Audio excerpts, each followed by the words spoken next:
we're going to change your cost structure. How is that doing anything to help our province?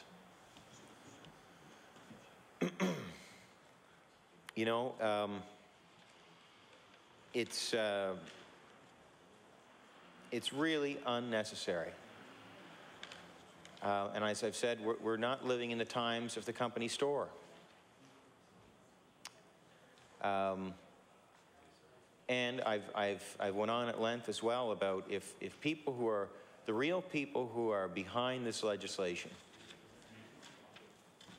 if they want to do something, if they want to start a business, and if they feel that people aren't getting paid what they should be paid, please become an entrepreneur. We need more of them, Madam Speaker, because it's entrepreneurs that create jobs. So all these people out there who are so supportive of this legislation, let me tell you today that you do not need any legislation. If you really want to redistribute wealth, if you think you can do a better job of it, start a business. It may be difficult to start a business to compete with Michelin in this province. I recognize that, Madam Speaker. But you know what? Whatever the business happens to be, start it. And I think these people would soon realize that there are realities that companies face, and they would soon start to respect those realities, and I think they would start to see the error in their ways of advancing this kind of legislation. So, because essentially what they're doing is asking, they very well could be asking for terms of employment which may not be practical or even possible, and that the very job that they have may be lost if the added costs drive their employer out of business.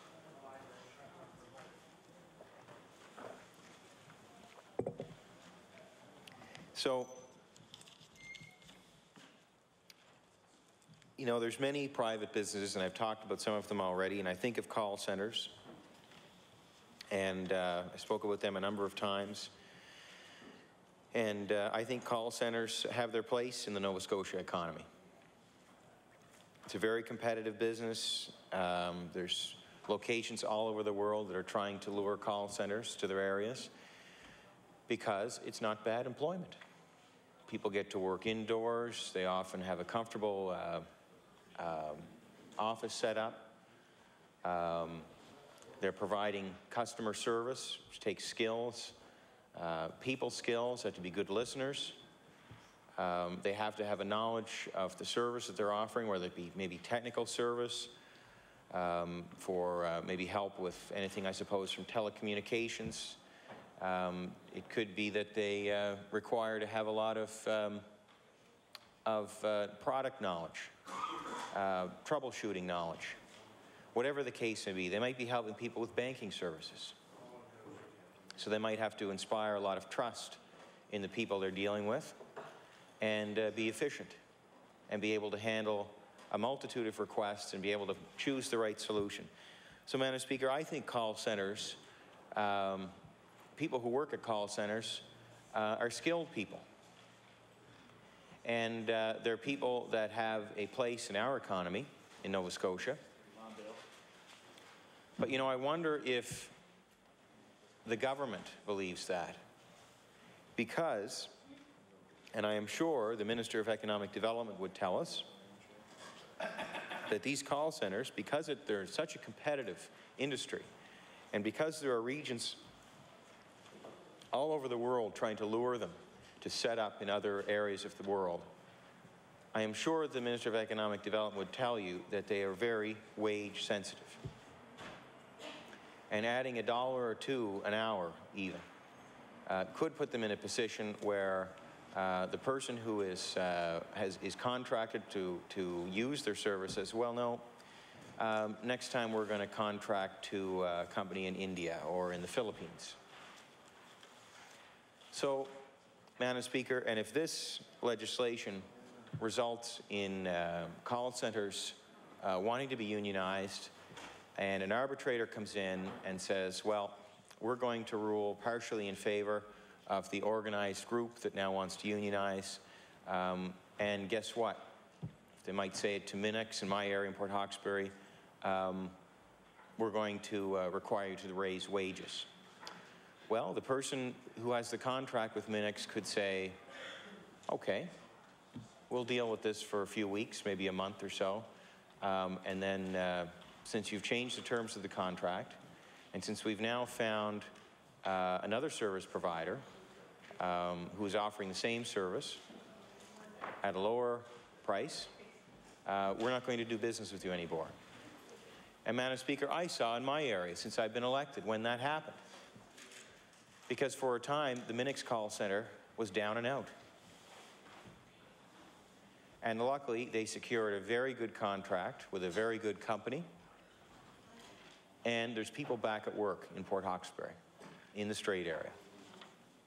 So I know all too well what can happen. And I know all too well what this piece of legislation, what its impacts could have on my area.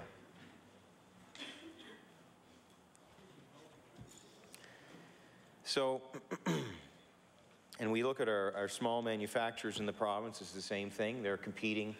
They're not really a lot different from Michelin. They're producing a product that has to be sold on a world market. We know from a lot of the things we all buy that things are made in parts of the world where it's much cheaper to make products. All because there's different cost structures. And that's just reality, Madam Speaker.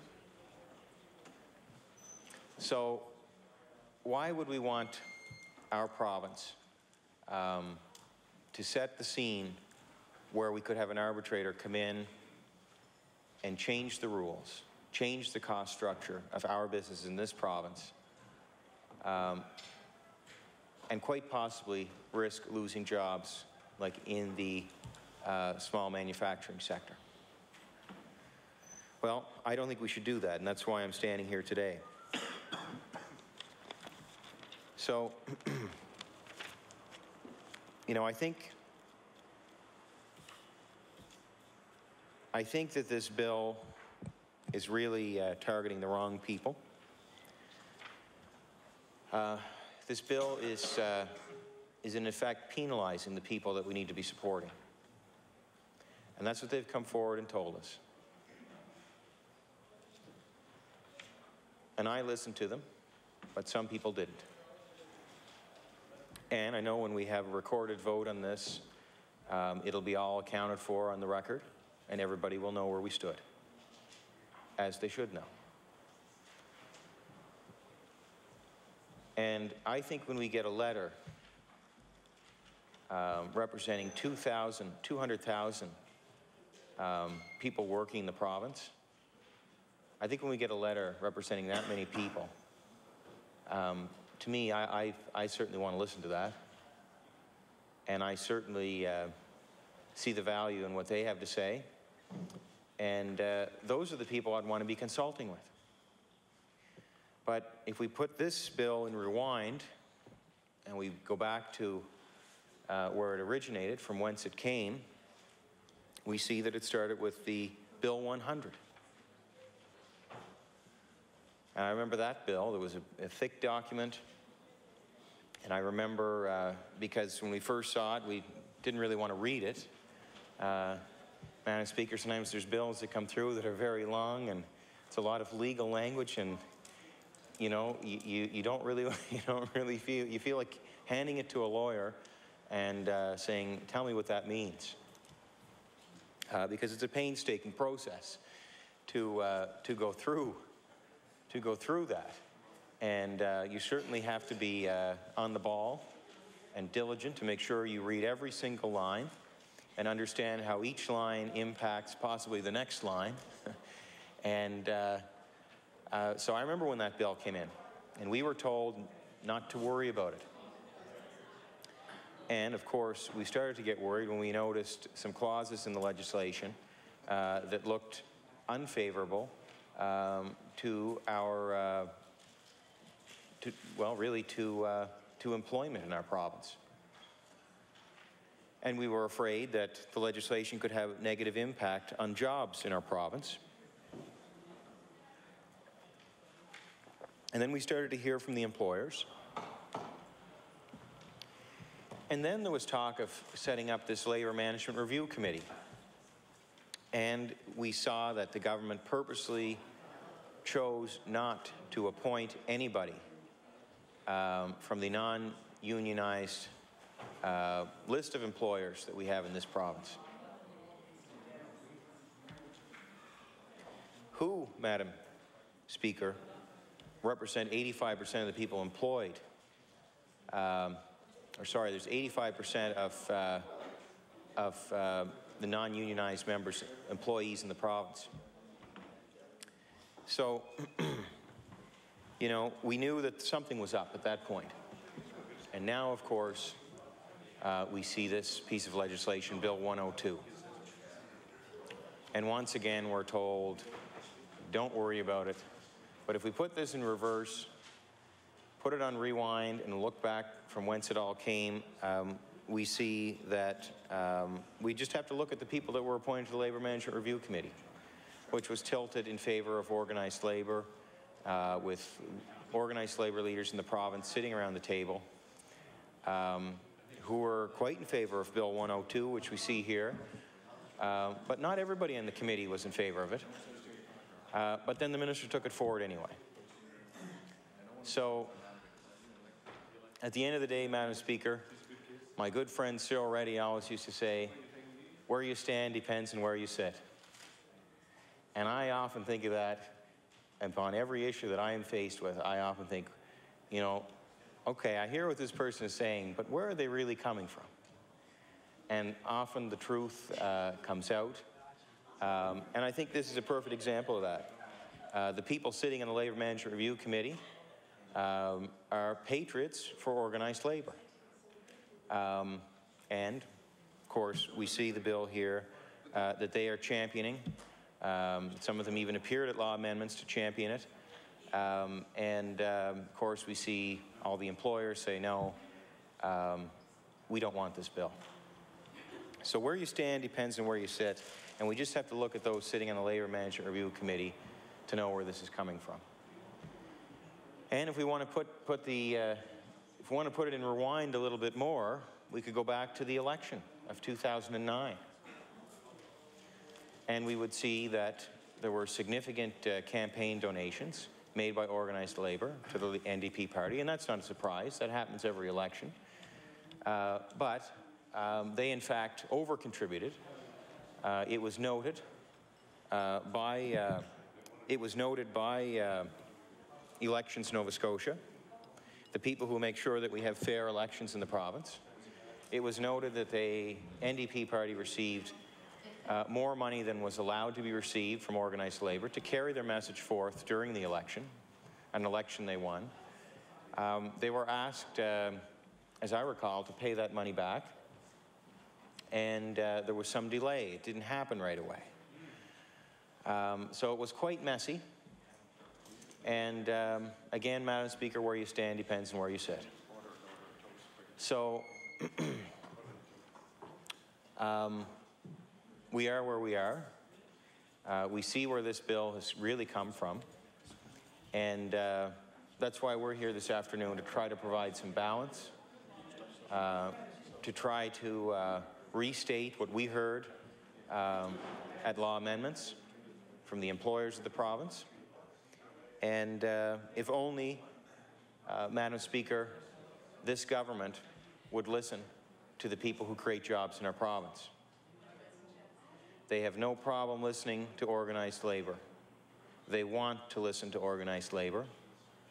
They don't seem to want to listen to the job creators. I don't think I can state it any more clearly than that.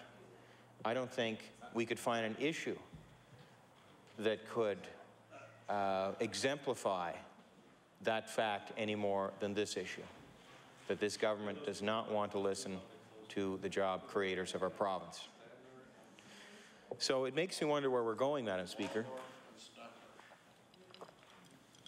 It makes me wonder where we're going when people responsible for over 200,000 jobs in the province write us a letter, we listen. Progressive Conservatives are listening, but the government is not listening. It makes me wonder where our province is going. And you know, if we don't have a private sector, we are not going to have the tax revenues to pay for government. And of course, if we don't have that, we're not going to have money to pay for roads. I certainly need that in my area, Madam Speaker. I've got over 2,300 kilometers of roads. Actually, I want to take a moment to thank the Minister of Transportation. I was in church last Sunday, and I did the readings, and I was sitting right up front in full view of everybody, and the priest chose to do a sermon on potholes. And I thought, oh my God. I wanted to hide in the confessional booth. But thankfully, he went on to say, and he was talking about, test my knowledge, see if I can remember his sermon, but he was talking about how we have shortcomings and how St. John the Baptist was kind of like the bulldozer for Christ when he was on earth. And he was kind of filling in the potholes. He was trying to help people overcome their shortcomings. And then the priest said that thankfully we were driving in potholes, but we're not so much anymore. And I was thinking, thank God that we got that work done this past summer. And I look forward to an additional stretch of Route 19 being completed next summer. And I hope if perhaps the minister has any the Minister of Transportation just absolved me of the responsibility, I think, of making sure that gets paid. So I thank him for that. But I hope that, I know that we're subject to when the companies do the work, Madam Speaker, but I do hope that the work gets done early in the spring. And yes, I will return to the bill now.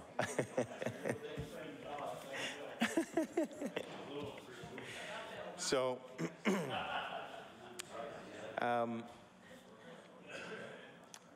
you know, and we've talked about Michelin. I suppose people are probably tired about hearing about Michelin, but you know, they're making. Somebody made a really good point at Law Amendments that a lot of the potential fallout from this legislation is what we don't see. Being the companies who may take a look at Nova Scotia, consider an investment here, and then evaluating the variables, the conditions here, have a look and see first contract arbitration, and say, well, we're also looking at New Brunswick right now. New Brunswick doesn't have first contract arbitration. All things being equal, I think we'll go to New Brunswick. And, you know, well, that would be disappointing. It'd be good for people in New Brunswick. I've got some friends in New Brunswick, but of course I'm here to represent people in my area, and I want the best for my area. And I want companies who take a look at Nova Scotia to say, there's a place where government understands our needs and is willing to work with us, it's willing to listen to us, and help us build a successful business model in Nova Scotia. That's what I'd like to see. And you know, if this bill is about trying to change the cost structures for businesses, which I believe it is, and it's going to cause the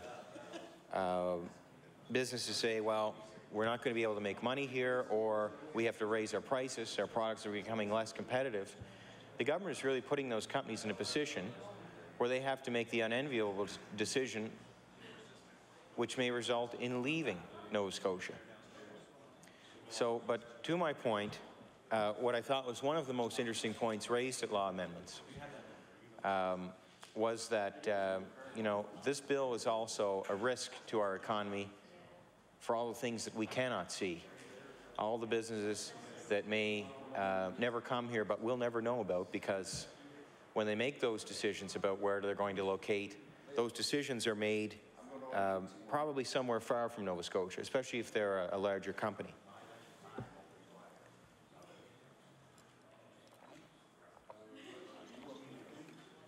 Madam Speaker, may I ask what, how much time I have left? You have about 17. 17 minutes. Thank you. So, He's almost on page 2. It's all right. I hear somebody writhing over there. So, Madam Speaker, you know, and I've said this before. The leader of the Liberal Party and I were kind of laughing one night when we were speaking on this at another time. I was suggesting it might be nice if Michelin expands into the Strait area. Yes, and of course, he has one of the plants very close to his area. In fact, I think it's even in his constituency. He was suggesting that he'd rather have the expansion right where it is at one of the existing plants. So, but if the president of Michelin North America is listening today, I would encourage him to have a look at the Strait area. We've got a lot of good young people who are not living in the Strait area now, but I know they'd come back. And speaking for all the guys who play hockey in the Civic Centre in Port Hawkesbury in our league there, would like to see some more players back home. And no, we've got enough goalies. I don't need any competition there. But in all seriousness, Madam Speaker, you know, a company like Michelin might take a look at the Strait area because we have, and this is according to a man who captained ships all over the world. In the Strait area, we have as good a port as any he has seen in the world, and he has captained the ships in and out of ports around the world. A port, which I may add, does not need to be dredged. It requires no government investment to be dredged. And I know that's been a bone of contention in my area, in the Strait area. When we look at legislation like this, because I want to make sure that I'm speaking to the legislation, you know, when we have a beautiful port like that, we want to make sure that companies, when they're looking at Nova Scotia, keep their eye on the Strait area, because we have that great port. And I would prefer not to have this legislation, because if a company was looking at setting up in the Strait area, I'd like them to see that nice port. I'd like to see them see the potential for a good workforce with lots of young people who would relocate back home, as we say, and people who have some great experience, who have traveled around the world. You know, I know guys that work on exploration ships around the world, men and women. People who work out west, people working down in the States. It's really quite amazing, Madam Speaker, when you look at some of the people that you've grown up with and see how well they've done for themselves and their families. And I know a lot of those people, if the right opportunity came along with a company looking to invest in Nova Scotia, that they would come home. So here's a plug for a future expansion of Michelin in North America in the Strait area. So, Madam Speaker, this piece of legislation, of course, is something that I would like to see off the table, because it would make it easier for a company to make a decision in favor of choosing Nova Scotia as a place to do business. And, you know, I don't think this legislation is about redistributing wealth. I think it will lead to closure of businesses if people take advantage of what is being proposed in the legislation. I think it will ultimately result in Nova Scotians losing jobs. And when all of that happens, that activity goes somewhere else. And instead of redistributing wealth, I think this piece of legislation will export wealth from our province. Especially, you know, when we consider our population is flat, when we consider that people go where the jobs are, and if we're starting to see a decline in employment in the province, people are not going to come to a place where there's no work for them. So why are we looking at this legislation?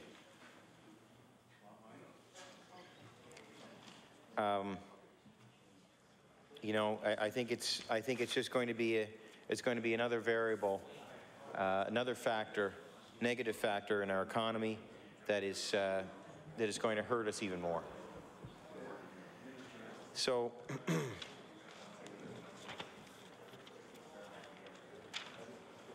and I might just speak, because I think I have probably about 12 minutes left, something like that, Madam Speaker. You know, I might speak a little bit about the small business owner in the province. Because these people, to me, of all the people I listen to, I have my keenest ear is reserved for them, for the very reason that I see them as being people who are leaders, who are making a difference for the people around them, in the fact that for whatever reason, whatever it is about their personality, they will take a risk, they'll work hard, they'll sacrifice time away from their families, they'll take another risk. We think about them taking risks with borrowing money at a bank or a lending institution. They take another risk in that oftentimes they may work for years without making any money beyond that which to cover their basic expenses. And what am I getting at there, Madam Speaker, but the fact that they don't have money to save to put towards a pension, and that they won't belong to a pension plan because they are their own company. These people are special people. I mean, they're potentially risking retirement and poverty.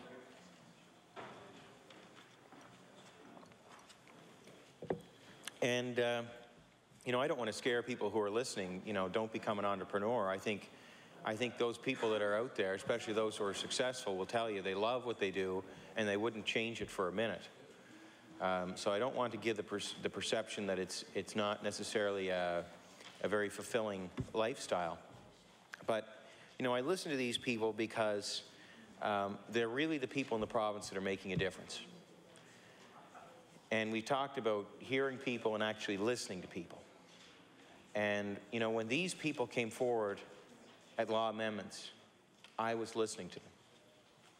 And that's why I'm speaking the way I'm speaking today, because these are the people, if we had more of them, if we were looking at ways to support them, instead of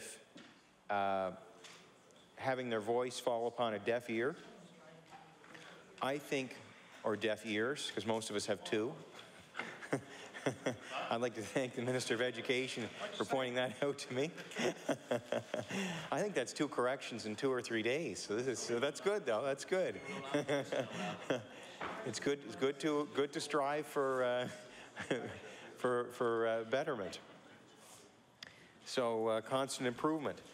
So, Madam Speaker, when I listen to these people, I have a keen ear. And I want to be attentive to them, and I want to be helping them, because the more of them we have, and we all know that a lot of these entrepreneurs, their children end up becoming entrepreneurs too. So the more entrepreneurs that have good experiences, the more children that grow up in those families and see what it takes to run a business, and actually who might believe that that's normal, because I think most of us would look at the lifestyles of entrepreneurs as not necessarily being normal. They don't work the Monday to Friday, 9 to 5. The more of those young people we have growing up, seeing that as possibly a normal lifestyle, as a fulfilling lifestyle, something that makes them happy, the more entrepreneurs we'll have in this province. And I think that is the way to grow the economy. That is the way to cure all the other problems, the problems that happen when we lose jobs. And I know in my area with New Page, it's my worst nightmare. And we can only hope that one of the companies bidding will continue to run the mill and save some of the jobs there. But I know there's going to be a lot of fallout, a lot of disruption for people, a lot of heartache. And, you know, so again, to support people who create jobs for people like that is my priority, ultimately. And, you know, then when we have that problem solved, then we have tax revenues coming from a vibrant economy. Then we can make decisions on how we can spend that and how we invest it and who we help. And so to have the ability to do that, we first need to look after the economy.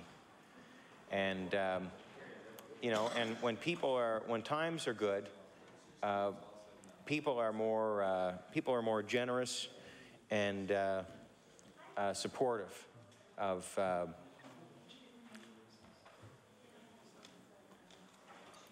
sorry, Madam Speaker, I kind of lost my train of thought, so I'm going to end that there. But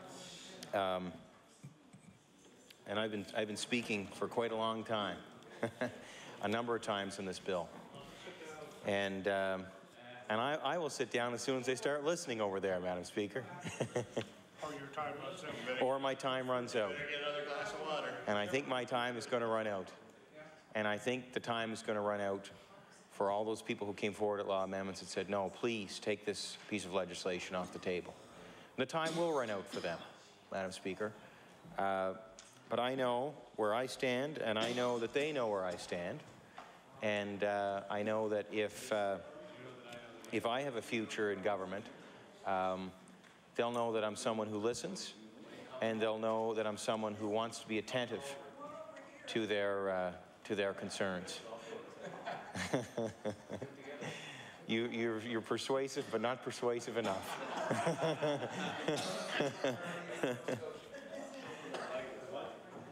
So, Madam Speaker, you know, to the owners of businesses in this province who you know, who go out and work hard to make payroll, to pay their workers, and take that responsibility, here's to them. And you know, I guess we're going to have to deal with whatever comes of this legislation, but I'm standing with them. So, Madam Speaker, how much time do I have left? About 5.5 minutes. You know, so I think that, you know, I could go on here, but my time is going to run out in minutes here. So I think with that, that's probably the last you'll hear from me, because I think this is really my last opportunity. And I'm starting to finally get some applause. But as much as I smile and, you know, I'm very disappointed that the government did not choose to listen to the job creators of the province. And I'm very disappointed to see that this is as far as we can take it in this legislature to stop this legislation from passing. And I've tried to choose an approach where I'm not always critical of the government, but where I'm trying to reason with them. And I don't know if that's a better approach.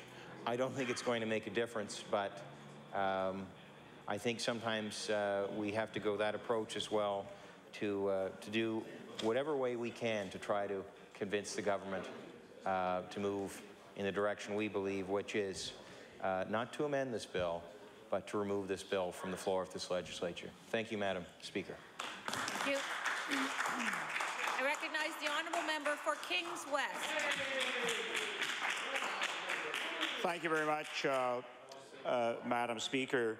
And I just want to rise in my place today and reiterate a few of the comments that I made earlier on this bill, as we expect it to be in a full third reading mode at this stage. But you know, it's a bill that really very, very few people in Nova Scotia, including thousands of union members, thought was going to come along. And so many have asked, why the bill? Why has it come on the Nova Scotia scene at this time? And to expand on that just a little bit, you know, all of us in our ridings who have members who are in unions. I was in a union during my teaching career. So I asked some union members, and while, you know, they were generally supportive of FCA, none, however, seemed to be overly strong on using the Manitoba model in our province. And that's what probably surprised them, perhaps even more than a bill like 102 coming forward in our province. And many also reflected on the fact that, you know, especially in the last 2 decades, we haven't had a history of labor turmoil where arbitrators had to be called in to bring about a finalization of a contract that has been, you know, very long in the making. In fact, you know, there are lots of negotiations that go on, in fact, for a year and sometimes even more. You know, I think perhaps, as I said when first time I spoke, I've had some union people talk about modernizing the Trade Union Act and giving an overhaul to a piece of legislation that perhaps can facilitate the process of negotiations. Because, again, their main plank of what they end up talking about, any of the union members that I converse with, they like the fact that, you know, inside, you know, the collective agreement, it allows for that give and take, the exchange of positions, the dialogue that goes on. So that's something which is at the heart of great negotiations, not something that is, you know, simply imposed, that is going to dramatically alter one of the positions taken. And again, it takes away the compromise, it takes away the middle area that, in fact, we often find, you know, best solution to reaching that next contract.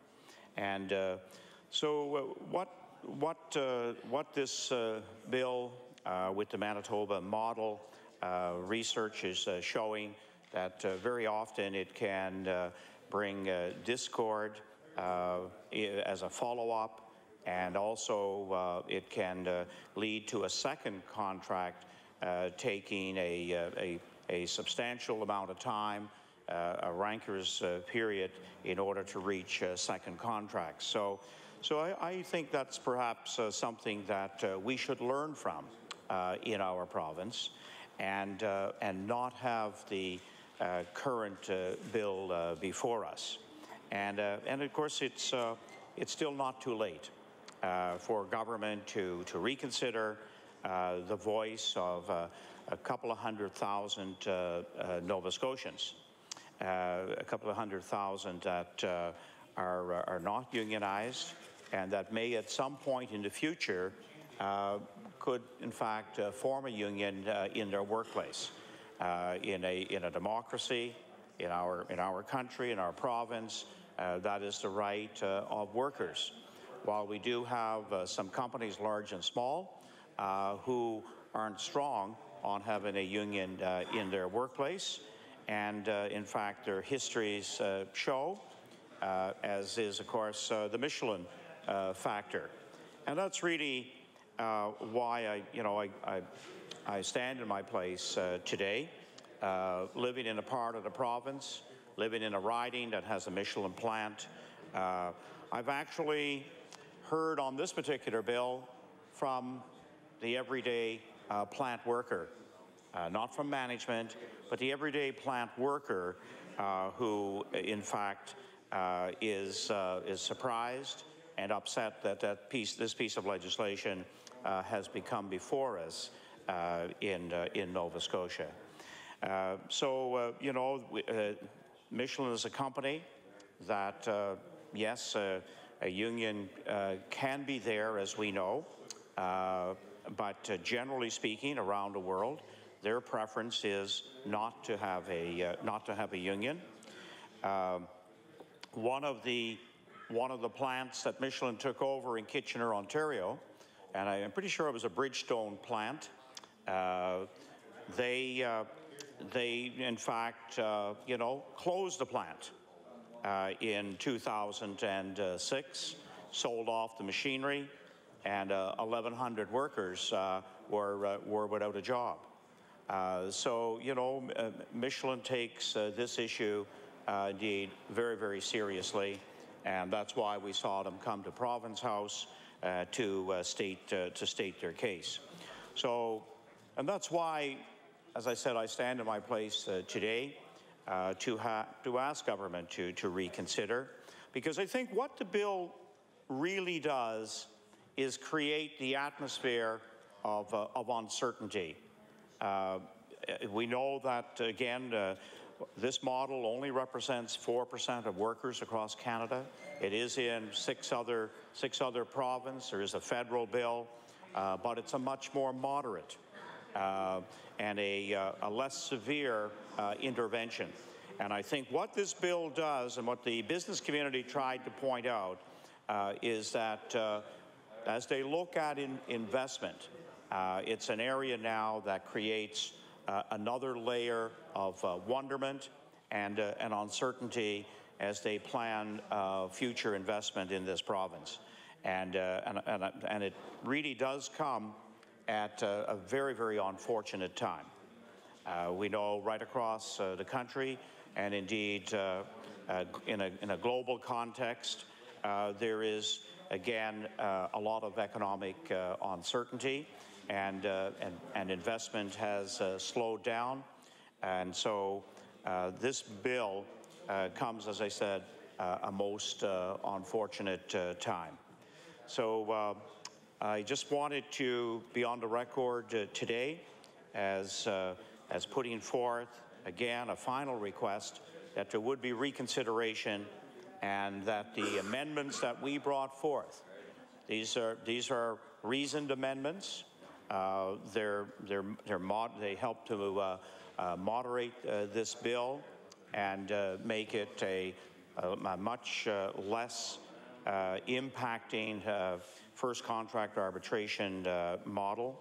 And we hope that before the session is over, that there will be, like Bill 100, some consideration for a less severe form of FCA. So with those few words, Madam Speaker, I bring my remarks to a conclusion with those few words. Thank you. I now recognize the honourable member for Dartmouth North. Thank you, Madam Speaker. Madam Speaker, I think it's safe to say that today the members on the government side have definitely wrestled the opposition into submission. But sadly today, Madam Speaker, I believe with Bill 102, this government's put a chokehold on the future of the economy of this province. Madam Speaker, and I don't say that lightly, because we have a Minister of Economic and Rural Development who, on a number of occasions in this House, has proudly stood and touted his Jobs Hair Plan, a plan, Madam Speaker, that calls for helping businesses be more competitive globally. I find it quite interesting that that's part of a major plan for the economic future of the province, but here we are actually hindering businesses that are trying to compete globally and locally in this province, Madam Speaker. I spoke earlier in the session around a recent article I read in the Business Voice in November 2011, an introduction or a story about Stephen Lund, the CEO of Nova Scotia Business Inc. And Mr. Lund went on in his article to talk about how we're not competing with St. John and Moncton. We're competing with countries and businesses from all over the world, and the importance of standing out and being different than those other companies and trying to attract those businesses here. And I can't help but think that when members on the government side, in particular the Premier, the Deputy Premier, the Minister of Economic Rural Development, when they take these business junkets to go abroad and encourage and build relationships in places like Israel and India and all over the world, that they have to take certain pieces of the puzzle along with them, certain things that will attract those companies that want to come here and set up. And as I stated earlier in the week, I can't help but think how that conversation is going to take place with someone that's going to want to come here and potentially invest when the Premier or the Minister of Economic Rural Development makes that point of the fact that we now have first contract negotiations. I think it's going to be a tough sell. And I think for a government that was voted in on change in 2009, that today the business community, the business leaders, the future investors, the entrepreneurs in this province are sad at the fact that they do not see change. And the member from Annapolis, Leader of the Opposition, made a very, very good point. That not oftentimes government over the years have had the opportunity to find that common ground and be in the middle and win on both sides. And here is a situation where, you know, we have a Premier who in the past has made the statements that he doesn't have a monopoly on good ideas. And you know, the government takes their time and they put legislation forward and they do some consultation, but they don't always get it right. Not just this government, but governments in the past don't always get it right. And that's why we take our place in this House, and as legislators, we argue it. We argue our points, we do our research, and we bring it back to the floor in hopes that government can get it right the first time. And when it comes to business, Madam Speaker, we have to get this right. This is an important piece of legislation that will dictate the future economy and the future investments that are going to take place in this province. And it comes at a very, very uncertain time for a lot of individuals who are thinking about or wanting to expand and invest. So the question has been asked of this government as to why, and we haven't had that answer. But what a wonderful opportunity to show that that change that this government campaigned on in 2009 actually carries a message of weight. And they have a real opportunity here because we've heard the presentations at law amendments, and we've heard from large private sector investors and companies come in and say, you know what, okay, if you're so adamant about first contract negotiation, we'll adhere to it, but here's something that we think would fit better, would be more palatable, and that we could agree with and move on with. And wouldn't it be wonderful that part of that change was that this government said they were going to be different, that they were going to do business different, that they were going to conduct the business of government differently. And to me, Madam Speaker, that spoke volumes. To me, that meant we were going to look at different situations in a different way than previous governments. So when we talk about Bill 102 and the situation we have before us, we have government being put forward with a wonderful opportunity to show that they are different than other governments, that they are willing to say, yes, we believe that this piece of legislation is going to benefit people of this province, both the worker and the employer. They can appease the union leaders that moved this piece of legislation and brought it to them and support them in their efforts, but they can also go back to community by making this change and accepting an amendment. And they can go back to the business community and say, you know what, we have listened. We're not always right. And there's no one in this House that can stand in their place and say that they are completely right about every situation, because there's three sides to every opinion, Madam Speaker. What we indeed have done, and in the recent days we've heard from those employers and employees, we've created a real uncertainty into the future of business and investment in this province. And when it comes to business, Madam Speaker, any remote possibility of an uncertainty is going to limit future expansion and future investment. And we've seen it in the fall with Bill 100, and now we see it again here with Bill 102, and the business community is wondering what is coming next. Madam Speaker, that is not a good position for future entrepreneurs, future investors, or future companies to be in. If there's any remote possibility of uncertainty, they're not going to set up shop. They're not going to expand. And the more money that we put into situations to salvage or maintain jobs, we're still not growing them. We need to pull back, look at this, and the opportunity is there for the NDP to really show change. They have a real opportunity to send a message to the majority of Nova Scotians working in our workforce that indeed they do think differently than past governments. With those few words, I'll take my place. Thank you.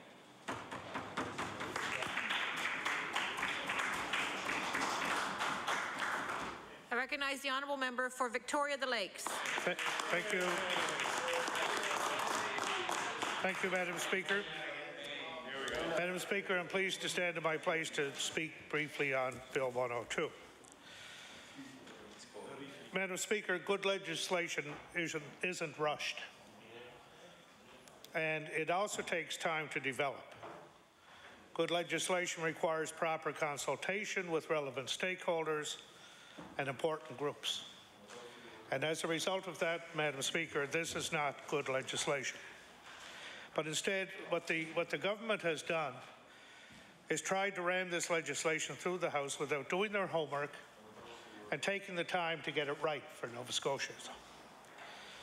When dealing with legislation such as Bill 102, Madam Speaker, it's important that proper consultation occurs, that the government reaches out to both labour organisations and job creators. Madam Speaker, from the submissions released by the Department of Labour and Advanced Education, it's clear there's a very strong divide between the employers of this province, the entrepreneurs who create jobs for people in our province, the risk takers. There's a divide between them and the union groups. Every letter from business groups were set against. Every letter from union representatives were for. Each side representing thousands of people in this province. This considerable divide shows it's nowhere near a consensus. There's nowhere near enough consultation done to consider this legislation at all. The consultation that has occurred here in regards to this legislation is not real consultation. We had a study day that was thrown together last minute. Many groups, unions and businesses only received a couple of days' notice and were unable to attend or send representation. The discussion paper brought back divided results. The committee heard presentations that were divided. The Labour Management Review Committee couldn't even come to a consensus. And only a few days later, this government introduced first contract legislation. And not only did it introduce first contract legislation, it introduced the most anti-business model of first contract arbitration in the country. Madam Speaker, in fact, 4%. This reminds us of the consultation around Bill 100, another piece of extreme anti-business NDP legislation. As was the case with Bill 100, members of the business community and other stakeholders were hardly given the opportunity to make their case to government. Madam Speaker, these job creators are the backbone of our economy. They deserve more respect than this. They deserve to have their voices heard. That's important. That's why it's so important that we wait on this, that we make sure that the business community has been properly consulted and has had their voice heard. After all, they're the job creators. They're the people who will have to deal with the consequences of this misguided legislation. Shouldn't the government at least take the time to hear what they have to say? One of the most serious problems with the consultation process this government has put together is the very nature of it. It does nothing, absolutely nothing, to foster a healthy relationship between the members of the government and job creators. In fact, it creates controversy and makes it harder for all of us. That's why we should wait. The government and job creators should be working hand in hand to help grow the economy. Instead, because of this government's adversarial approach to first contract legislation, we've seen that relationship, already sour because of the Bill 100 fiasco, deteriorate even further. To hold off on this for 6 months would give the government and the business community enough time to come together in a proper consultation period. And it's not just that the government hasn't given the business community enough time to engage in a proper consultation process. That's not the only reason that we should wait on this. The government, I haven't heard the government make their case yet either. Where is the empirical evidence that actually shows us that first contract arbitration is needed in Nova Scotia at this time?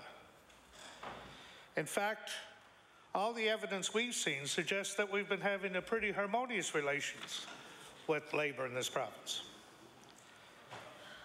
We spent a lot of time talking about why this is a bad piece of legislation. And it is a bad piece of legislation. But I'd just like to spend a couple of minutes talking why it's a bad time. Why this isn't the time for first contract arbitration and why we should delay. Businesses in Nova Scotia are already feeling the pinch. They're already suffering too much at the hands of this NDP government. Let's look at the HST. When the NDP raised the HST, they made it harder for business, especially small business. That hike took money out of people's pockets. It gave them less disposable income. And who does that hurt? That hurts the grocery stores, convenience stores, gas stations. They're all important businesses that are already feeling the pinch. They can't afford first contract arbitration. Not now. Maybe if we had a mass labour discontent in Nova Scotia, the government could truly justify why moving ahead with this legislation is necessary now. But we don't. We don't have labour discontent, and it's clear that the existing provisions of the Trade Union Act already provide protection for any improper bargaining tactics by either employers or unions. These provisions, these protections, have worked so far. They've actually worked quite well. So again, the question, why now? Letting us take time to go back to the business community and take part in a proper consultation will be a good thing. It'll inspire business confidence in this province, and that should be a priority for this government. But it's clear, it's very important that our businesses are confident so we can be sure that we will stay here and help us grow, they will stay here, and help us grow the economy.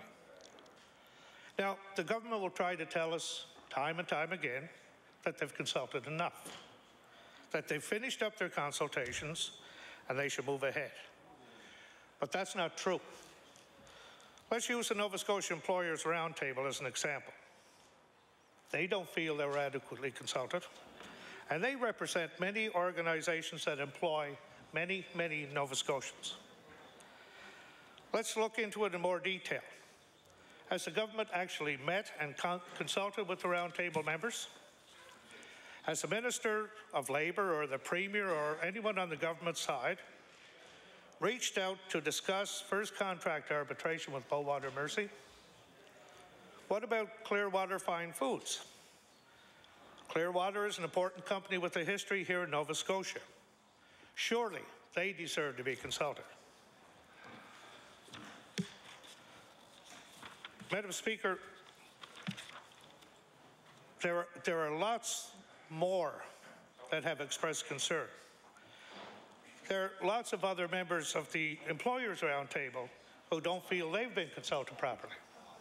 Members like Dalhousie University, Farmers Dairy, IMP, Killam Properties, Medavie Blue Cross, Michelin, Mount St. Vincent University, Dexter's, Nova Scotia Power, Oxford Frozen Foods, Scotia Investments, Scotsburn Dairy, the Shaw Group. Don't they deserve a say? So let's do that. Let's take the time to give them a say. Why don't the Minister of Labour and the Premier pick up the phone and ask them what they think of first contract arbitration? Let's hear what they have to say. Most employers we talk to, like the roundtable members, tell us the same thing. We just don't need first contract arbitration right now. It won't make the process better. It won't help the process. In fact, it'll make things worse. I know, Madam Speaker, I'm jumping over because I don't want to be too long here. I think, nice to get a standing ovation from the member too.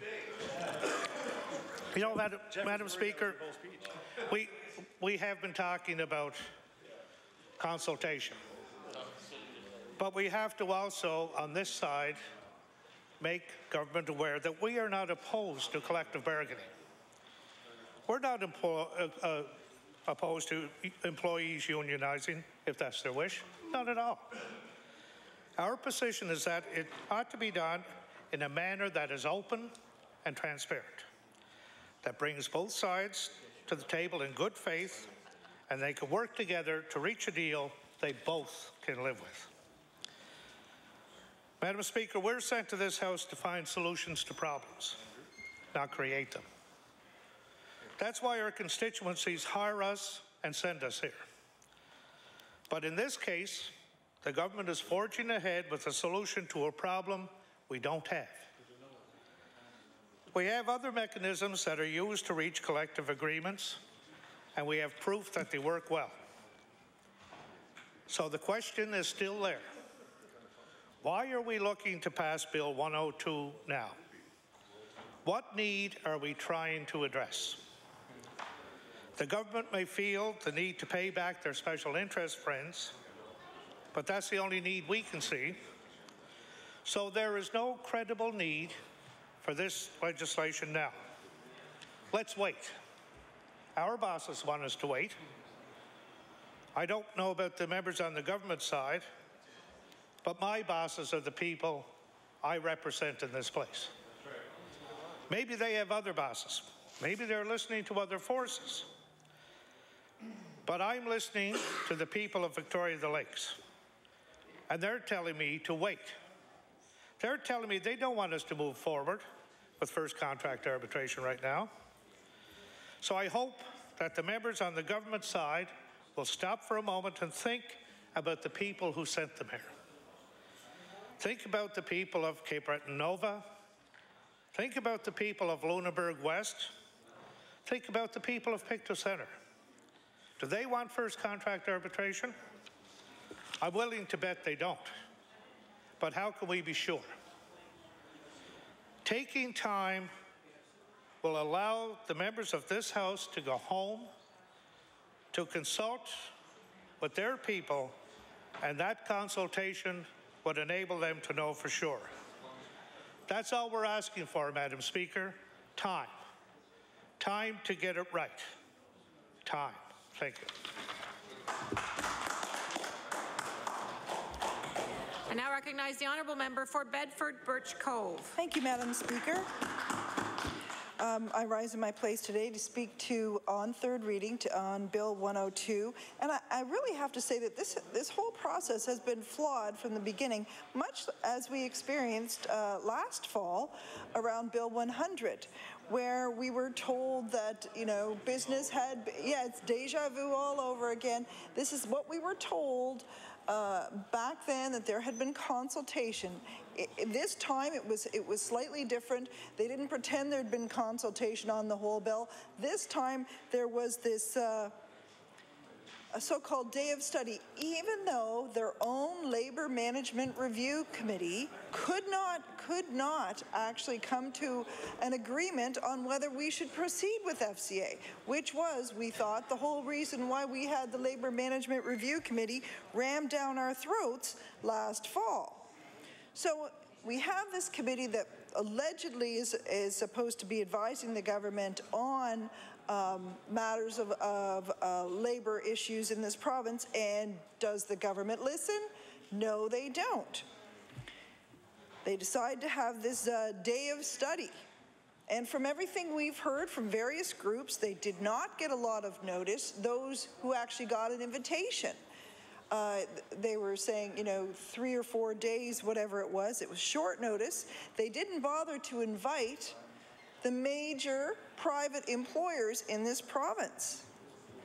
And the businesses or the associations who were actually able to get there arrived to discover that very quickly they had moved from the discussion of, do we need FCA, do we need first contract arbitration, to, oh, here's the kinds. There was no evidence provided that we actually needed it here in the province. So once again, we have the government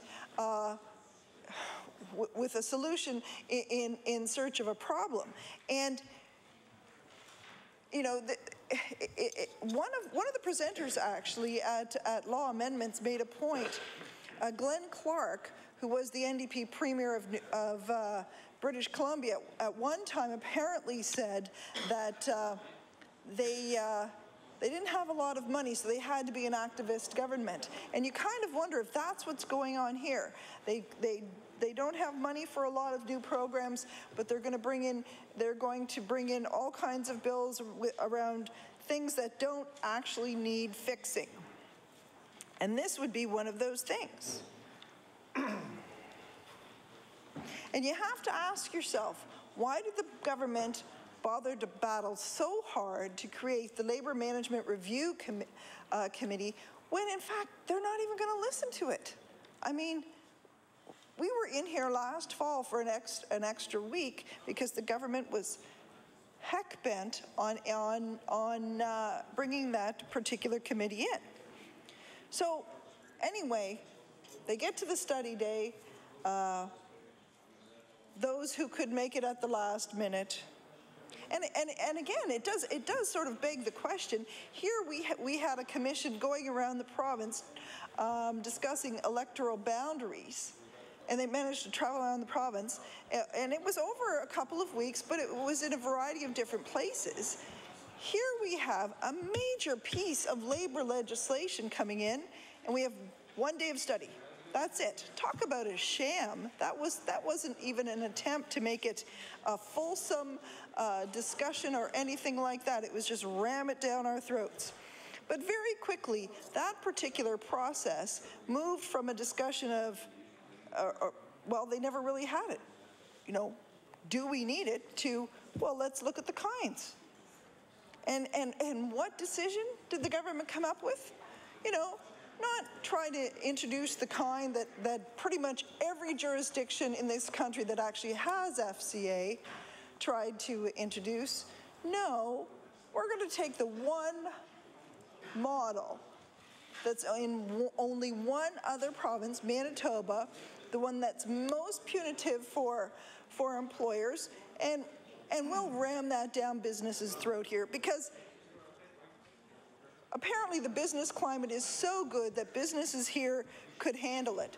And of course, Madam Speaker, I'm being sarcastic there because it's the worst time to possibly introduce this. And then we've seen this sort of fun with words that some of the NDP members have engaged in, where they said, well, no, this doesn't have anything to do with non-union employers. Yes, it does. They are employers who, up until that particular certification vote, were non-union. And it's a first contract, and therefore there was no contract. So of course it's dealing with non-union employers, and that's why we fought so hard against their attempt to create a Labour Management Review Committee without any open employers on the board. Nonetheless, the unionized employers did, in fact, not agree with the government's plan to proceed with this. and they couldn't come to any agreement, that particular committee. So we start along this path, and everyone's getting up to speak, and we move into law amendments. And there we see what really was a shameful attempt to intimidate potential witnesses who were going to appear before that committee. They were called up and told, if you don't come on Wednesday night, you're not going to get to speak at all. And really, I mean, why would a government interested in hearing from the job creators of this province, why would they have done that? Well, it's because they really didn't want to listen, and they really didn't want to hear, and thank heavens for people like Heather Crookshanks from Merit Contractors who stood up and said, no, you've already changed me, I think it was 5 times. I'm not going to be changed again. I will appear on Thursday afternoon, as you at first indicated. But, you know, it was just another example of let's ram this in, let's get this through. We don't want to hear what business has to say. The Liberal caucus listened to the presenters at law amendments. And we heard from, for example, the call centers. And we were told quite plainly by Janet Hawley that some of these call centers are run by big international employers, and they do not have to be here. They can go to other jurisdictions where they pay their employees far less than what they pay here. And if you don't think that a Xerox or a variety of other employees, I'm not exactly sure exactly which ones she was talking about, but if you don't think that that those employers aren't going to bolt at the first sign of a union drive, I think you're being naive. We also heard from major employers in this province, other major employers who have a vested interest in Nova Scotia, employers like Sobeys and Clearwater. And those business people took time out of their day, and they traveled here in some cases, some distance, to talk about why their company did not want this bill. And we heard from Michelin, and Michelin made it very clear that they had communicated their concerns to the Premier. And they you know, and then we were treated to you know, the spectacle of the Premier saying, oh, that 85% of Canadians were covered by this kind of bill, when in fact it's only 4%. And you have to wonder, you know what? At least just stand up and be factual. There's no reason to fudge the facts around this. You know, just state your case openly and honestly, but to engage in that kind of sophistry, I think diminished the speakers in that particular case.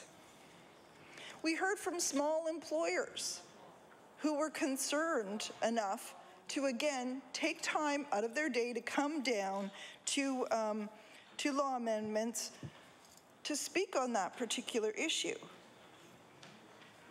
And we heard from speakers in favor of the Manitoba model of FCA.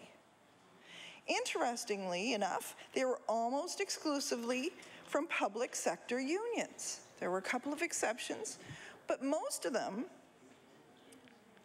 were from public sector unions. And you know, they trotted out, NSGEU trotted out some examples of folks who had gone through protracted first contract drives. And it struck me that those particular unions had a problem with a business that was basically being paid by the government to do work. And you have to ask yourself, if that's where the big problem actually lays, why didn't they just focus their bill on those particular employees, but no, they went after all employers, all job creators in this province. And it seemed to me that it was, once again, this government was using a sledgehammer where a fly swatter would have done. You know, we've talked a number of times over the last couple of weeks around this bill about that private business are the job creators here in this province. And when I was growing up, my dad had a couple of companies. The first one was a landscaping firm. The second one was a machine shop. And I saw what my parents went through to keep those companies going. I saw the worry around it. I saw what it was like trying to hire people and keep people. I saw the worry and I saw the work. And I think that if you haven't been involved in a small business, meeting a payroll, you may not understand how much heart and soul goes into actually making a business run and making it successful. And how often small business people don't take a paycheck because they're trying to keep things going. And so imagine their concern when they're finding out that our government is bringing in a bill that could actually have a third party come in and tell them how to run their business, how to pay their employees, all of that. Interestingly enough, yesterday afternoon, we all received a letter from a number of employers, the Nova Scotia Chambers of Commerce, a number of different associations. And they asked once again for the government to stop and consider amendments. I'm just going to read from the letter here. United and unprecedented businesses of all sizes appeared before law amendments. There we suggested improvements to the proposed legislation that would maintain a commitment to collective bargaining and ensure that a third-party agreement is introduced only as a last resort. Such principles exist in all FCA legislation except for the model we seem to be intent on adopting. Again, we were ignored. And I would just like to point out that they weren't ignored because the Liberal caucus did listen to the employers and we did propose those very amendments and they were turned down. They were turned down by the government and they were turned down by the third party. But you had a chance. You had a chance to listen and you could have stepped back from this decision. You could have gone for a more moderate version. And I want to make a point here that I'm not against unions. I've been a member of 3 unions. I was on the executive of 1. And unions can do really great work. But at the same time, if we do not have a balance between the power of unions and the power of companies, if one side or the other gets too much power, then you have labor unrest. And my fear is that maybe not immediately, maybe it'll be after the next election. That's when we'll start to see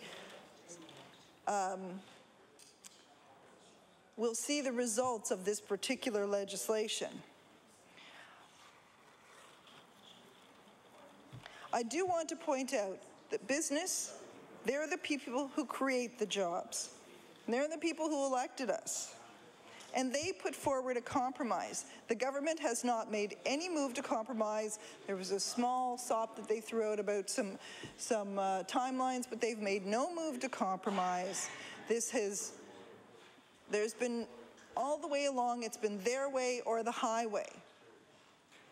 And I don't think that by any stretch of the imagination can they say that they listened. Because if they had listened, they would have, in fact, made some moves in that direction. Instead, they've decided that they're going to ram this down the throats of Nova Scotians, hoping maybe that before the in the period right before Christmas, people won't be listening, but people are listening. You know, this morning I actually spoke to an employer in my riding who had called me, he said, you know, I just want to touch base about how frustrated I am with this piece of legislation. He said, it's the topic of discussion everywhere he goes. People are waking up and they know what you're doing. Order, please. I'd like to remind the member that the use of "you" is not permissible. I'd ask that you be mindful of that. Thank you. I recognize the honourable member for Bedford Birch Cove. And they know what this government is doing. He said, this is going to kill our small business sector here in this province. And then it was relayed to me about a union fight that they had. In the end, the union withdrew. But not before it cost that small business $70,000 in legal fees. And I have to ask, is that really what we want for our province, to force small business owners into laying out that kind of money to lawyers? Not that lawyers are a bad thing. You know, I'm married to one, but I'm just not sure that this is where we want to go at this time. Madam Speaker, I do want to. We understand that this bill is going through. We understand the government is not going to listen. It's not going to listen to business. It's not going to listen to the Liberal Party. It's going to go ahead.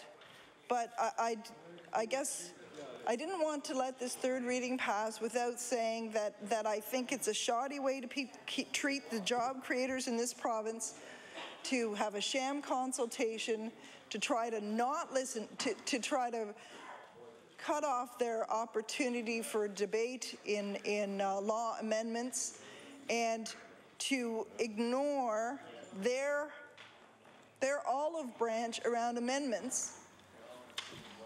I don't think it speaks well of the government's concern for the job creators in this province. And, you know, Ship Start here will certainly help here in Metro. There's no doubt about that. But you need, but a government needs small business employers too. They're the backbone of the economy. And the way that they have been treated in this process and in the process during Bill 100 last fall has been shoddy in the extreme. And with that, Madam Speaker, I will take my seat. Now recognize the honourable member for Hants West. Thank you, Madam Speaker. I'm glad to have a few minutes this afternoon just to speak to this bill for a final time. Unfortunately, I guess it will be a final time now that we're in third reading. And I'm only going to go a few minutes, as I did the other day, Madam Speaker, make a few last points. And, you know, today would be starting week 4 of this, believe it or not, this discussion on Bill 102. It was introduced 3 weeks ago today. I shouldn't say introduced, the discussion began 3 weeks ago today. And people have remembered that. They've known and been paying attention. We're still getting calls. We had calls this morning, 11:30, 11:25. It was interesting to hear from the fellow that I heard from. Actually, I would never have thought. But he's a small businessman. He's probably got 4 or 5 people working for him. And even he's concerned. And what he said to me was, make sure you're up speaking against this bill. We don't need it. We don't want it. And Madam Speaker, I assured him that I would take a few minutes today if the opportunity presented itself to do just that. And also on behalf of all the others that have been in contact with us through telephone and through email and in our own home communities, as we've been there on the weekends and traveling around and doing the business that we do, people stopping into your offices wanting to remind our CAs, pass this message on. Madam Speaker, people need to know that this is an important step in the history of this province. It's not something that we want or something that we need. And it's not just the people sitting on this side of the House saying that. There's thousands upon thousands upon thousands of Nova Scotians that are against this bill, Madam Speaker. And they want the government to listen to what they have to say. And we've been doing that. I know that the government is probably not happy that we've taken a number of steps to be able to make sure that we've used every tool at our disposal to get forward the points of the people of this province.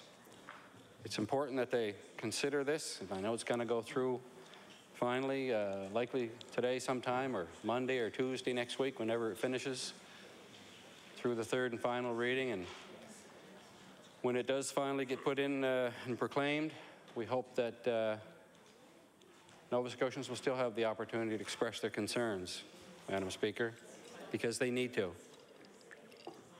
They need to be contacting government as often and as much as they can, and not letting this just finish up and forget about it because it's Christmas. Well, it may be Christmas, it may be the holiday season, and perhaps that's what government was hoping on, and this would just sort of go through and not be paid attention to at all. And you know, I want to reiterate, as I have in my past comments, Madam Speaker, that this isn't about unions versus non-unions. I've been there, been a long-time union member, have nothing bad to say about unions, in all honesty. They are needed at times to help represent people because they are professionals when it comes to sitting at the table and negotiating. They'll train people to be shop stewards and to bring them along through that model and to teach them how to sit at the table and do just that, which is, of course, vitally important as well.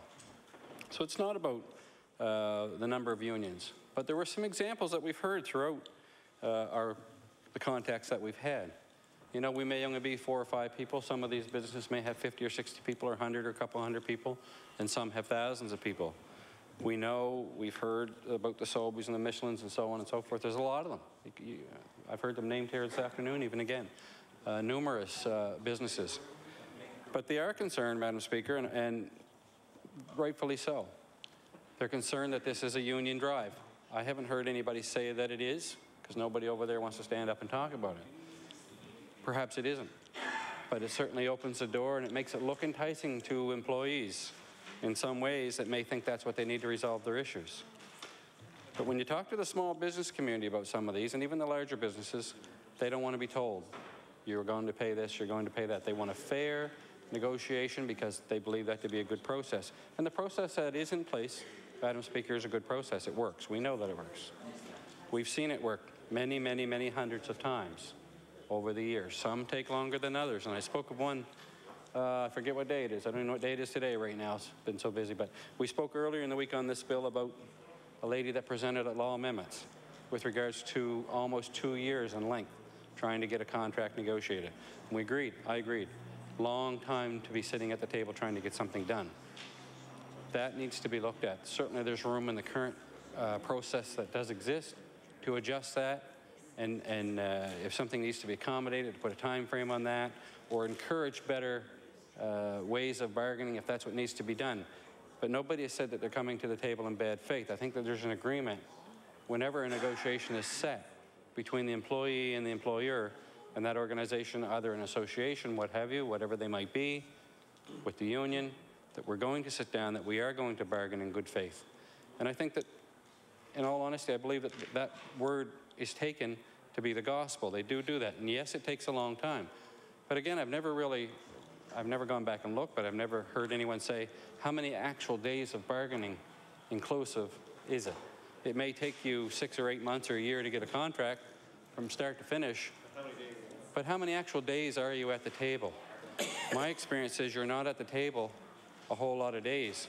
And you get through some of the standard contracts that have been in place and have been in place for years in the province that are strictly labor law related. There's a number of them. It's put together. You get down to the final pieces, you know, some of the perks that might go, or for lack of a better word, some of the perks that may be part of a collective bargaining and a contract, vacation time and seniority, and if you're in certain workplaces, maybe uniforms like the nurses who've just gone through and negotiated, they will be getting an allotment for uniforms. We've heard a little discussion with question period this week on that kind of stuff.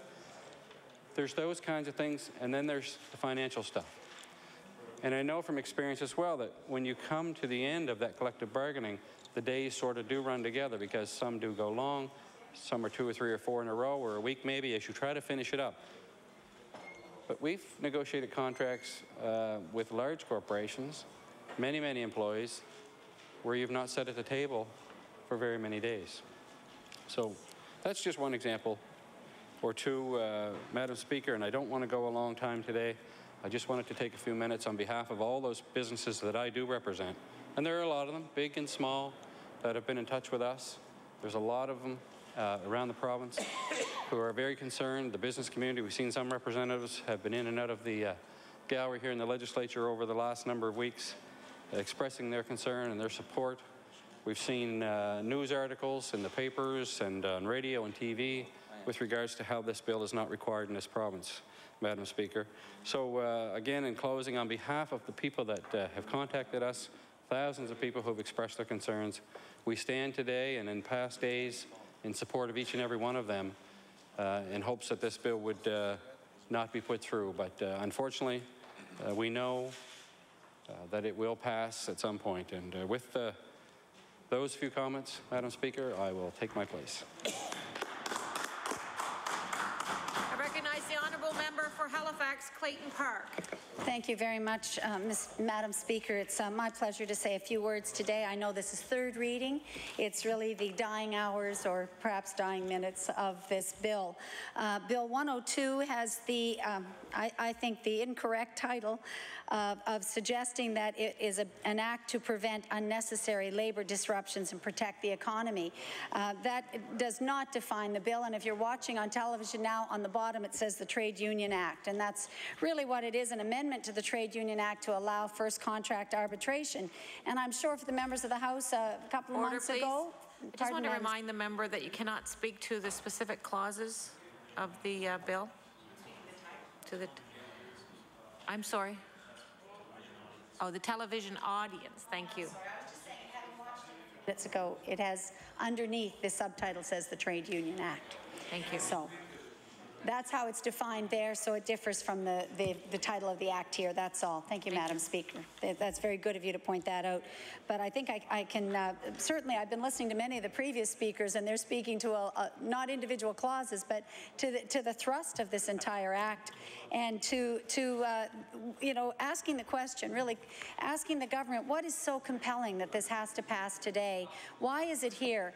And you know, my feeling about this is that it's highly ideological. It really is. It's being driven by a dogma, a position of the party in power, and it isn't showing the best of what politics can be. I mean, politics is in fact defined, and it's often said, it's an often used quote, that politics is the art of the possible. And I just checked with the library, Madam Speaker, and they said that is indeed the right quote. I wasn't sure I had it correct. But the art of the possible. So we have to be creative and innovative and yes, set a goal about what you want to attain, what government wants to attain, Madam Speaker, but look at how you can do it in such a way as to cause, you know, the least disruption, in fact, cause no harm. That's another guidance for any legislation. To make sure that you don't create harm in bringing in some new legislation, that you've looked on balance and you've done the very best you can to compromise. Exactly. You have to use your head to look further and see what might be unintended consequences.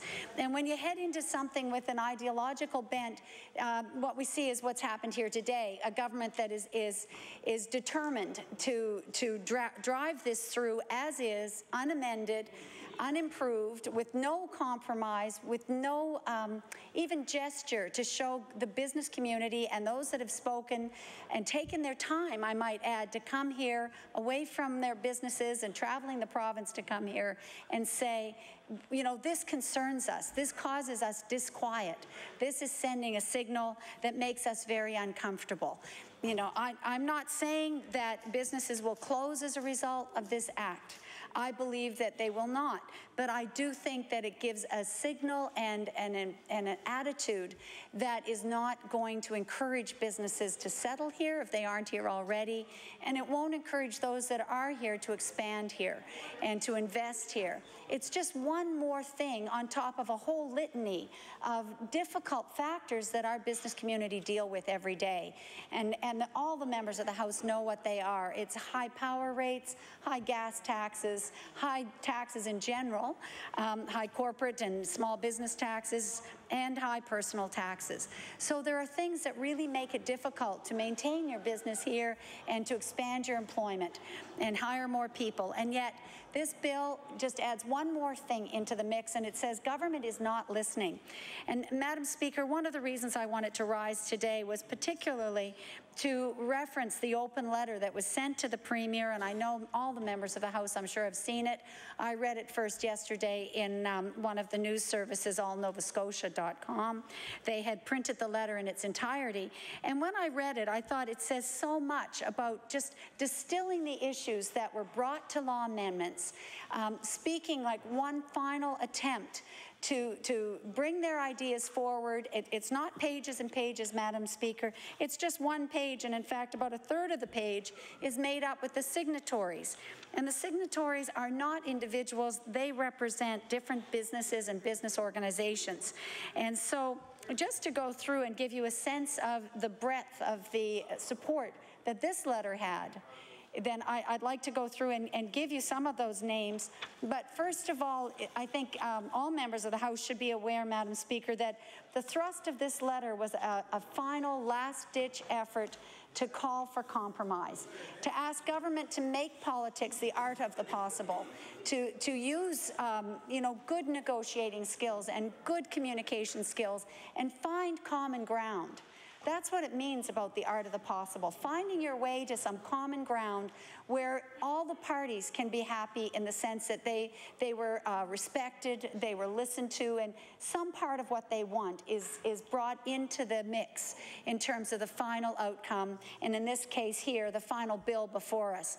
And yet that challenge to be more innovative, to listen better, to try and reach common ground with both the forces at play that are wanting to see first contract arbitration in our province and those that really did not want to see it. The government's job is to bring those two parties together at a point where the decision's been made to have first contract arbitration by the government, and the next step is how can we do this with the least negative impact in our province, causing the least harm, creating the most goodwill. Another job that government has to try and foster and create goodwill. I see the government doing an awful lot to try and sound upbeat, and they accuse the opposition of being negative, and yet I believe we're doing our job in simply pointing out challenges that need to be addressed.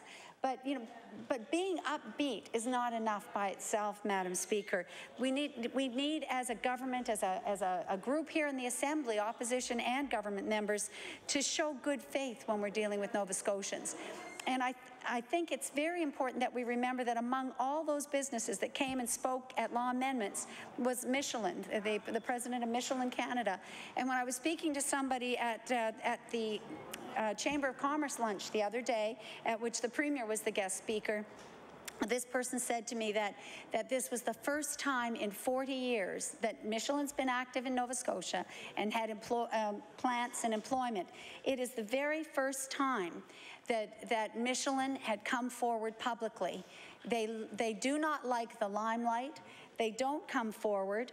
They like to do their business and try and allow the forces, I guess, political forces to do their thing. They came to law amendments for the first time in 40 years. And in fact, I've just been corrected. It was the Michelin president for North America who came and spoke here in Nova Scotia at our Law Amendments Committee, and his name is Dana LeBlanc. And it speaks to the fact that this was an unprecedented call for compromise and for caution. And the government has flatly refused to listen. And the letter that we've all received, and I'm sure it's been tabled many times, so I don't think it's necessary to table it, but it indicates, and in fact, I can read from it, it says, united and unprecedented. Businesses of all sizes appeared before law amendments. United and unprecedented. This has not happened in that way before. Never before has Michelin been there, one of our largest employers in the entire province. That company alone is responsible for the prosperity of 3 regions of our province. Single-handedly, when that company was attracted to Nova Scotia, it was a huge benefit to our province. 3,500 people directly working for that company in Nova Scotia, and many ridings in this province are the direct beneficiaries. Many of the MLAs know very well about the benefits of Michelin. I feel that it is a complete disservice to ignore the voices of employers like Michelin, Sobeys, Clearwater, and on and on. This letter that was a call for and is a call for compromise said that we believe there is a win-win in this for all of us.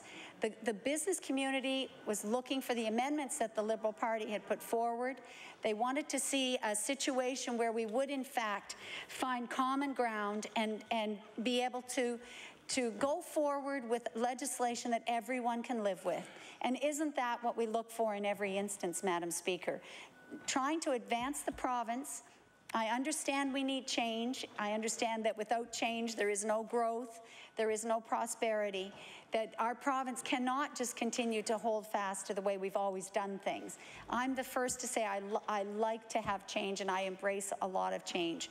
But I think that as we move forward, we have to try and balance it with the best way, the best steps that we can take so that everybody and all the stakeholders, especially huge stakeholders that are responsible for thousands of Nova Scotians' employment in this province, have to be respected, have to be listened to. And this letter alone really spoke volumes to me, Madam Speaker. In reading it online yesterday, there was a line in it, and I haven't got it highlighted to read, but it said that the issue around Bill 102, this amendment to the Trade Union Act, goes far beyond this act itself. The issue at play, the issue that the member from Hants West was talking about when he said that people are talking about this in the community, that some of the business people in his community have been calling him and they're telling him this is the topic of discussion in the workplace and at Tim Hortons. People are wondering what's wrong with the government, that they can't find common ground, that they can't listen to employers and to unions. And again, I do believe unions have brought a lot of good to our workplaces. They've brought in changes that all people benefit from, whether you're unionized or not. Some of the things that they championed have become commonplace in all workplaces. Benefits that help workers, that protect workers, are very important.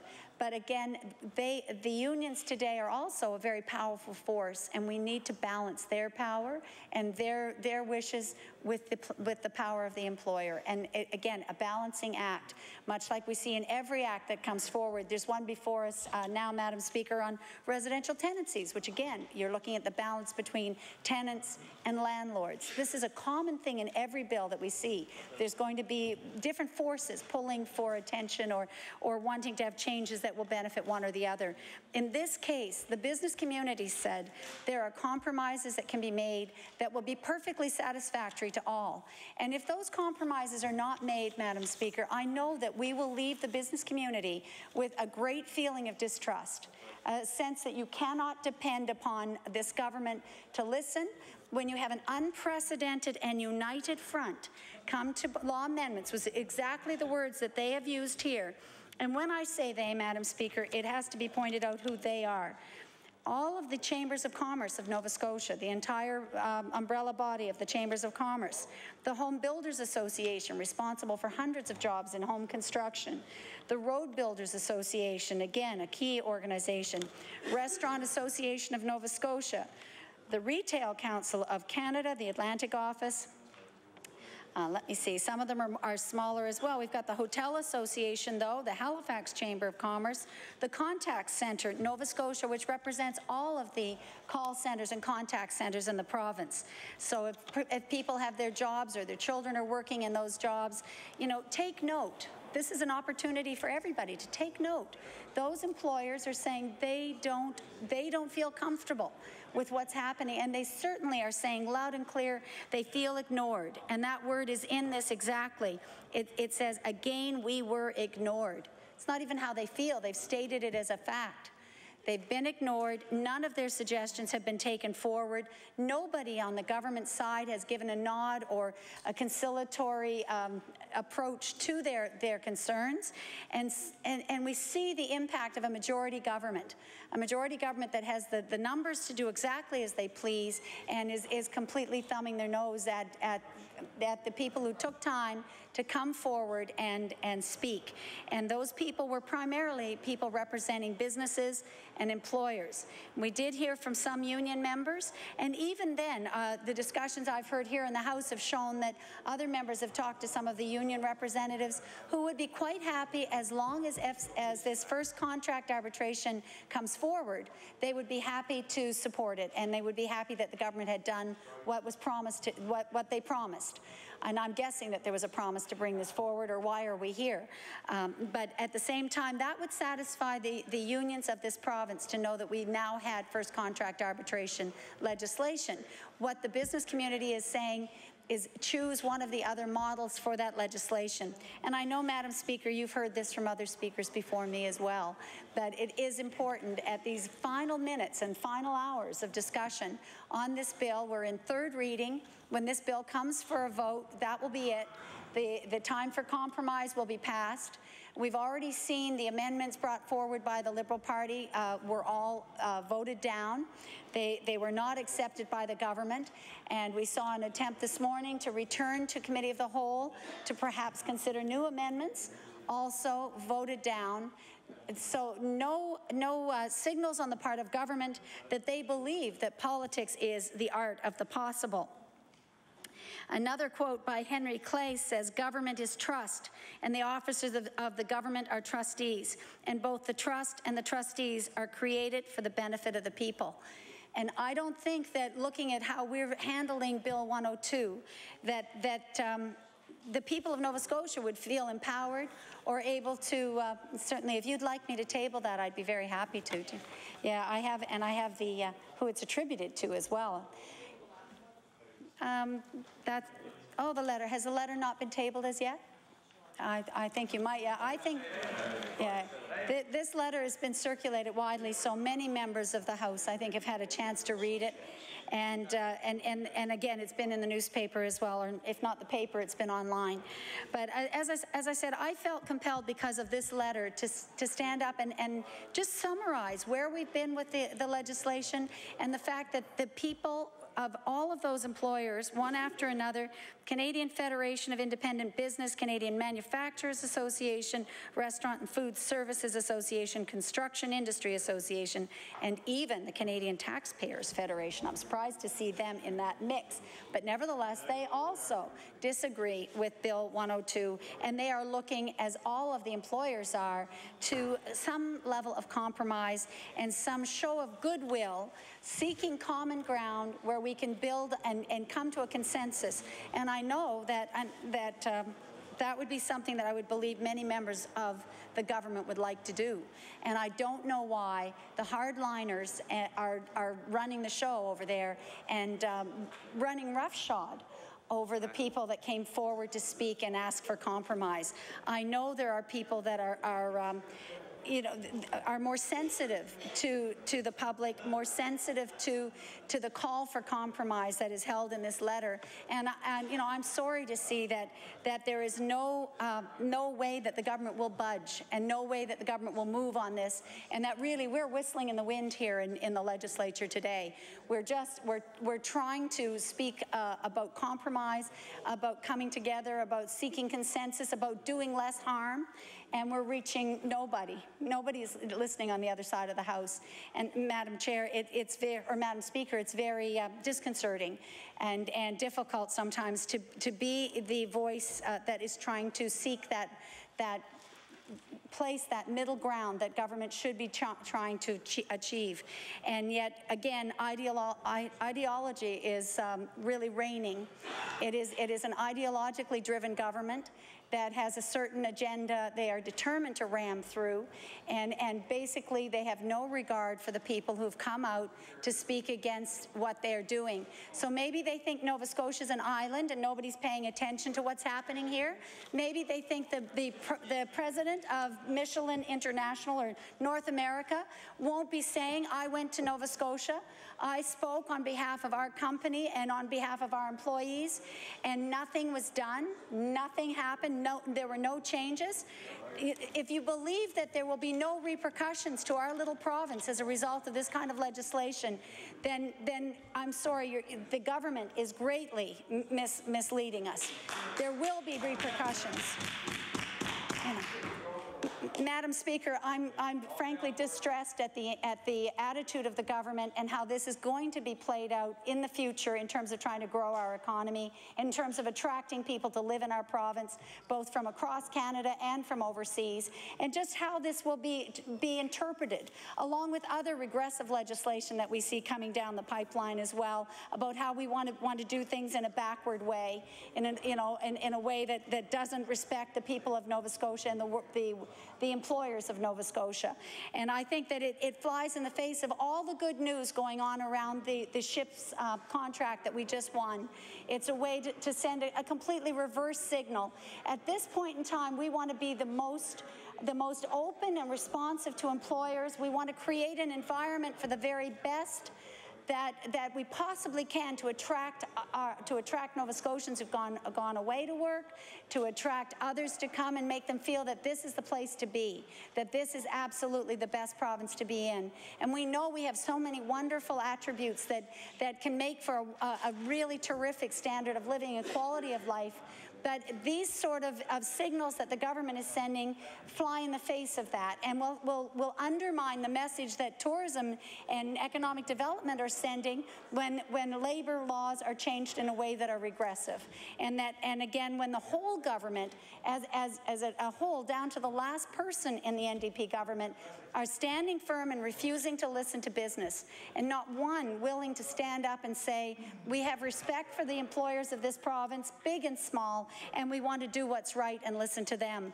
And I've sat here along with all the members and have listened to many speakers who've brought up some terrific points around why this type of first contract arbitration is not the best model for our province.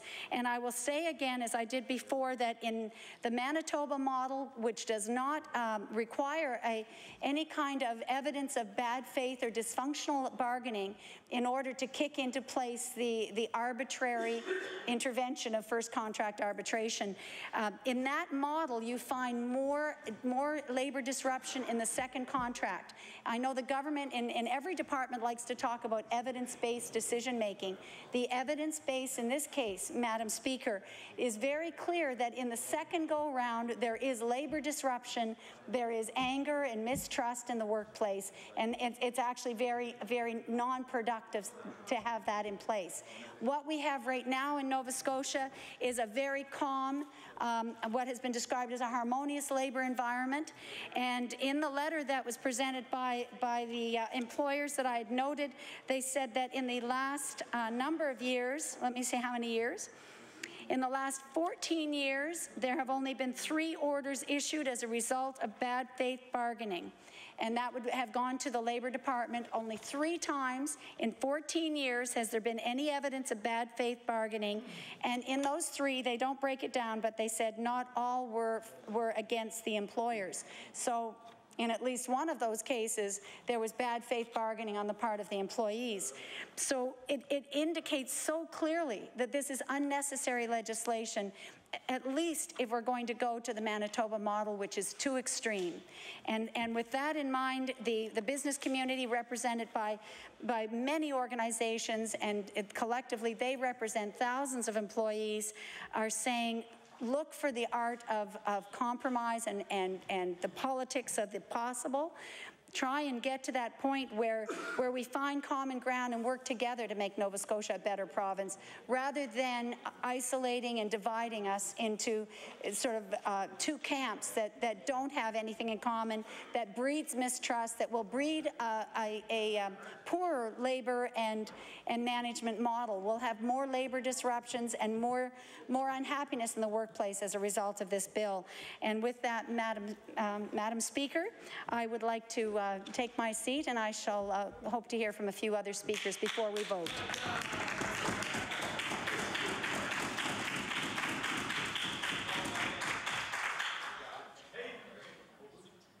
I recognize the Honourable Leader of the Progressive Conservative Party. Thank you, Madam Speaker.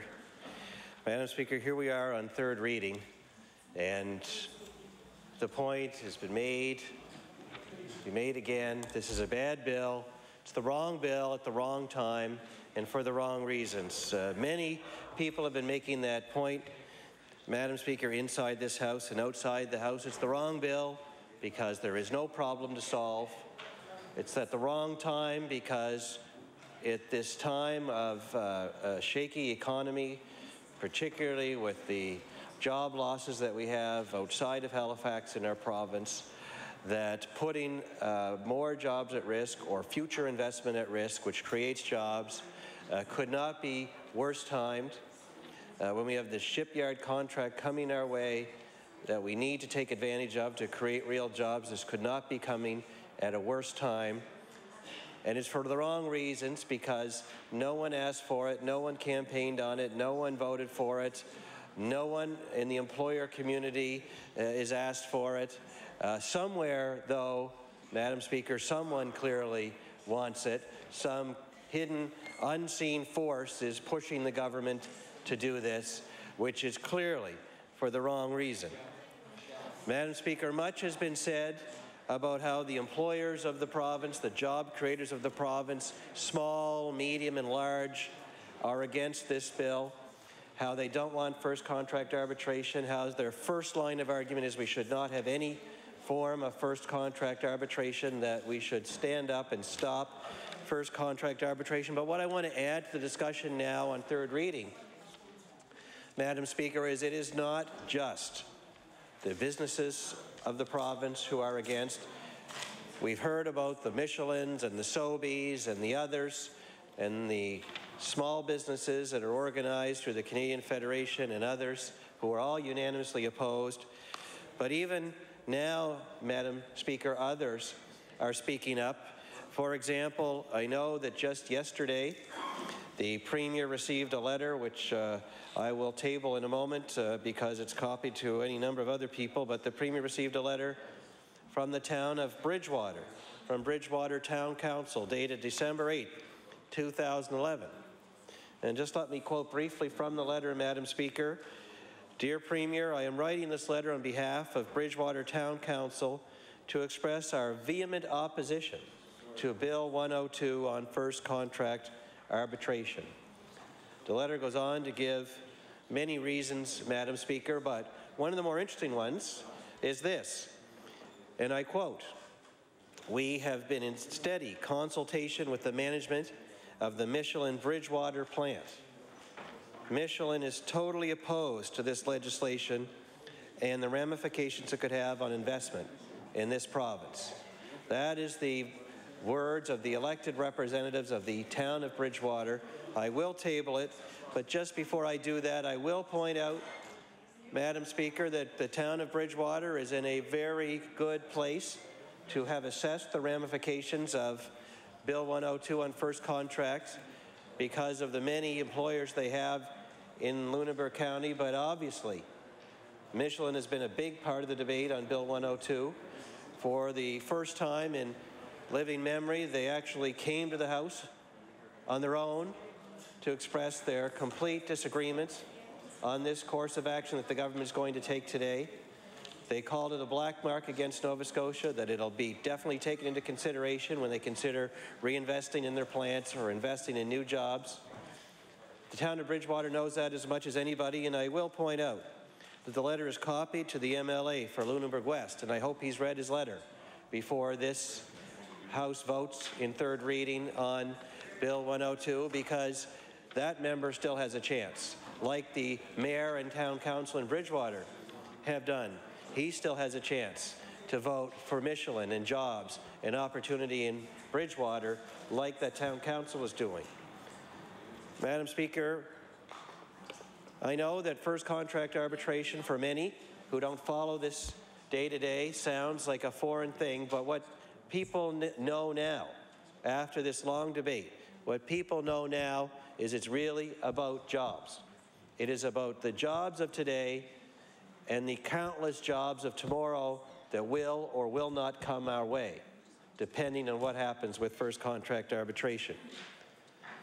And that's why, Madam Speaker, I find it very ironic very ironic indeed that on the same day that the government is ramming through first contract arbitration, which will have no positive effect on jobs, but multiple proven negative effect on jobs. It'll cost jobs, today's jobs, tomorrow's jobs. On the very same day, the government is trying to take credit for the creation of jobs with the announcement of their capital plan.